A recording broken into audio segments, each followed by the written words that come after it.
Hi friend, माझ्या चॅनलमध्ये तुमचं स्वागत आहे। चला तर आज मी तांदळाचं कुरडे बनवणार आहे। 3 दिवस मी भिजवायला ठेवलं होतं। आज धुवून घेत आहे आणि पाणी घालून घेणार त्याच्यामध्ये। आणि आज तिसरा दिवस आहे आणि मिक्सर लावून घेणार आहे। तांदळाला 3 दिवस भिजून झालेला आहे। चला तर मग रव्यासारखं मिक्सर लावून घेऊया। चला तर बघा, अशा प्रकारे मी बारीक केलेलं आहे तांदळाच्या पिठाला। आणि गॅसमध्ये 7 तांब्या पाणी घालून गरम करायला ठेवलं होतं। रात्री थोडं शाबू भिजत घातलं होतं आणि ते गरम पाण्यात मी घालून ठेवलेलं आहे। चवीनुसार मीठ पण घाला। आणि हे बघा, मिक्सर लावलेला तांदूळ डब्यात भिजवून रात्री ठेवलं तर सकाळी उठून त्या गरम पाण्यात मी घातलेलं आहे। 7 तांब्या पाणी मापाने घेतलेलं आहे 1 किलो तांदळासाठी। अगदी साध्या सोप्या पद्धतीने आपण कुरडे बनवणार आहे। ज्यांना येत नसेल ते नक्की शिका आणि साध्या सोप्या पद्धतीने करत आहे मी, आणि तुम्ही पण नक्की करा।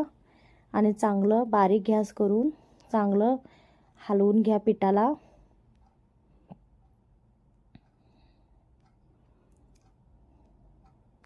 चांगलं एकजीव करा, चांगलं हलवून घ्या। 5 ते 10 मिनिटं बारीक गॅस करून करा, गाठी येऊ देऊ नका। खूप टेस्टी लागते हे तांदळाचं कुरड्या।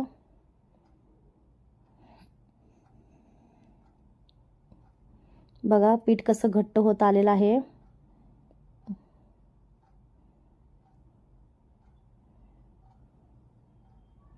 हवा बघा कसं जात आहे त्याच्यातली, पिठातली।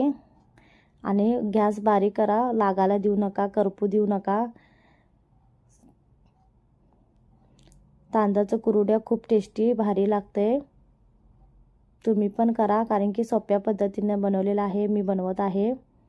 चला तर मग पिठाचा कलर चेंज होत आलेला आहे। आणि चला तर झालेला आहे तयार। आता मी एका भांड्यात घालत आहे कुरडे करायला।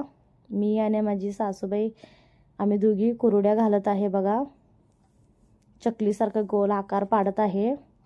भांडं आणलेलं आहे बघा, हे स्टीलचं आहे। आणि त्याच्यामध्ये आरामपैकी चांगलं अशा पद्धतीने भांडं वापरा आणि साध्या सोप्या पद्धतीनं कुरड्या करा। आणि बघा कुरड्या माझं घालून झालेलं आहे। कसं वाटलं माझं तांदळाचं कुरड्या? माझ्या चॅनलला लाईक आणि सबस्क्राईब नक्की करा। असंच मी व्हिडिओ टाकत राहीन, तुम्ही मला लाईक आणि सपोर्ट करा। बाय।